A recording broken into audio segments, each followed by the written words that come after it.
Sound art, the who, what, where and why of women. This is a brief overview of the medium and the women who helped shape it. There are many places we could begin this timeline, but I'm choosing June 25th, 1979, Museum of Modern Art, New York City. The official press release from MoMA said this exhibition focuses on what is one of today's newest directions in art, the combination of oral and visual. During this staging, MoMA presented a modest exhibition that was called Sound Art. Placed in the museum's smallest of galleries and only able to show one piece at a time, the curator made a decision to show 3 artworks on rotation for 6 weeks in total. Part 1. The Who.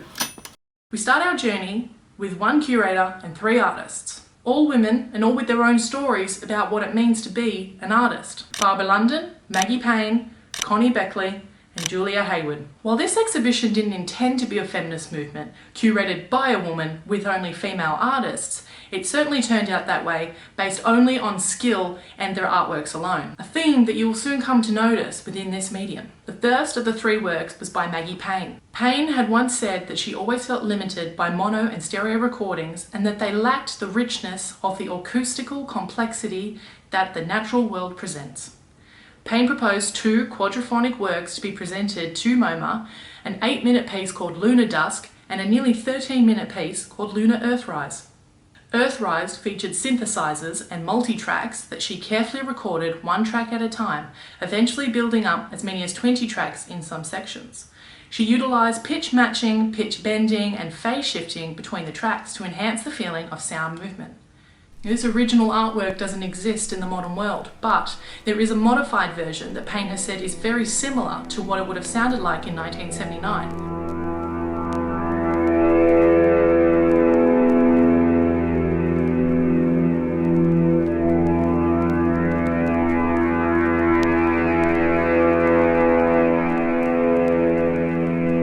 The second art piece shown is by Connie Beckley.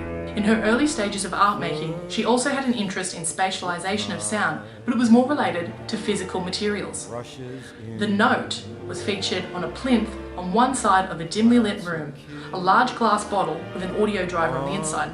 That's a speaker without the housing. The driver was far larger than the opening of the bottle, so it's mysterious how it could have been placed inside. There was then a speaker placed on the other side of the room playing the sounds of a woman reading in a monotone voice. Inside the bottle was a recording of the song Ebb Tide. But to hear the sound, the listener had to put their ear to the opening of the bottle, making a complete surround sound. The third piece on rotation was by Julia Hayward, and this unfortunately is where we don't have the modern luxuries of everything being filmed and recorded, because it's unclear exactly what Hayward presented at the Sound Art exhibition. The program lists a piece called The Organ Grinder, but audio documentation of the exhibition in the MoMA archives contains 4 other works, and Hayward says she has no recollection of what was on display then. Barbara London recalls that it was possibly a music video of a piece in which she performs a monologue about a car crash, calling it The Human Organ Grinder, interspersed with video and audio of a male musician dressed in classic organ grinder attire and playing a barrel organ. It was clear that sound art had space to take up. It wasn't just a style or a movement, but a medium itself. But what is sound art? Part 2. The what? If sound art is just noises to stimulate the observer's visual imagination, couldn't any sound be classified sound art? Where does music end and art begin? Are there artists who create music that is art? The optimists say yes, the pessimists say no, but the artists say it's up to each person's level of interpretation and level of dogmatism. Take a singer and songwriter like Björk, for example. Björk's work is unique and was very cutting edge in the 90s when she first became mainstream globally.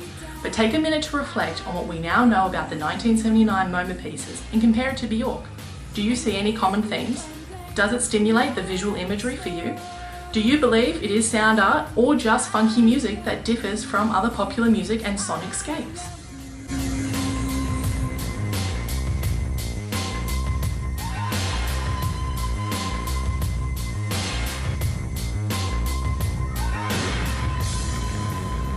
You're on your own now.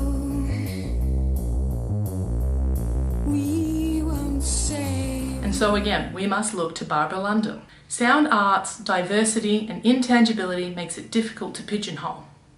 Whether improvisational, Precisely composed, software-derived or instrumental, object-oriented or environmental, sound artwork will incite as much as it inspires.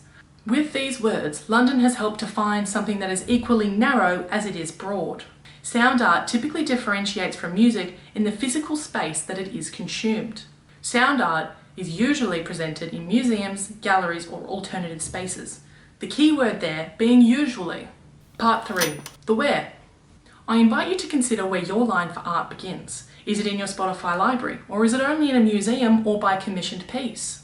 In 2010, Susan Phillips unveiled Lowlands, a large-scale sound installation and the first sound art piece to win the Turner Prize. Lowlands tells the story of a drowned woman returning as a ghost to mourn over the fact that she will never be with her lover again.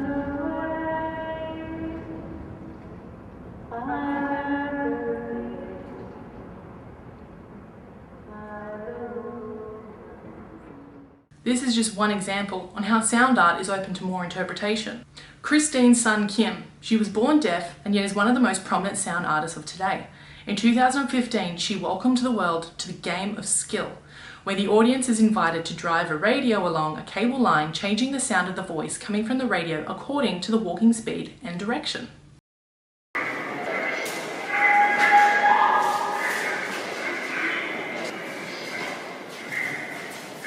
Christine's world of sound art is completely unique and also incorporates visual elements of sound, not for sound, of sound. For example, this is the sign for day, as the sun rises and sets. This is all day. If I was to repeat it and to slow it down, visually it looks like a piece of music. All day. I feel the same holds true for all night. All night. This is all night, represented in this drawing. Part 4. The why. It's been theorised, and my own belief, that women dominate in this art field particularly because there is no face. It is just art standing alone. There is no predisposition and no gender attached to each artwork. It is just the art. It takes no time at all to find women who have had long careers working in the sound art medium, unlike in other creative areas where less women are prominent. So where is the future for women in the sound art medium? The optimists and the pessimists both have their answers, but as for the artists, they're in the studios working on it. My name is Emma Eichler, and this has been the who, what, where and why of women in sound art.